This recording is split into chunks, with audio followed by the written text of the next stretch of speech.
જય શ્રી કૃષ્ણ. મમ્મી શું વિચારે છે? કાંઈ નહીં, જો અમારે પેંડા બનાવવાના એના વિશે વિચારે છે કે કેમ બનાવવું એમ. પણ મમ્મીને વિચારવું પડે કેમ કે એને તો આવડે જ છે, કેમ કે મસ્ત મજાની બધી મીઠાઈ આવડે એને. તો એમાં ખાંડ ઉમેરી દીધી સરસ મજાની. જો 1 કિલો ખાંડ નાખી છે, એટલે 1 કિલામાં ઓછું નાખ્યું છે, 2 કિલામાં આવો તો અસલ મિક્સ કરી લઈએ મમ્મી. પછી એમાં ઉમેરું હતું દૂધ, કેમ કે દૂધ ઉમેરીએ તો થોડીક ખાંડ પણ ઓગળી જાય ને અને સરસ મજાના મિક્સ પણ થઈ જાય. અત્યારે તો મોકળું લાગે છે, પણ થોડીક વાર પછી તો તમે જોઈ શકશો કે એકદમ સરસનું ઘાટું ને એકદમ સરસ રગડો થઈ ગયો. જોઈ લો તમે, બધી આ ગાંગડીઓ હતી ને ઓગળી ગઈ. અને પેડા તો મને તો ખૂબ જ ભાવે.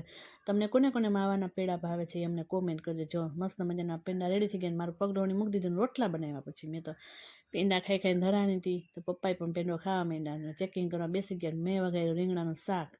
પછી પેડા તો જો ખૂટતા જ નહોતા. પછી મેં વારી લીધા પેંડા નાના નાના. મોર મિની લોગ જોવા માટે ચેનલને સબસ્ક્રાઇબ, લાઈક, સબસ્ક્રાઇબ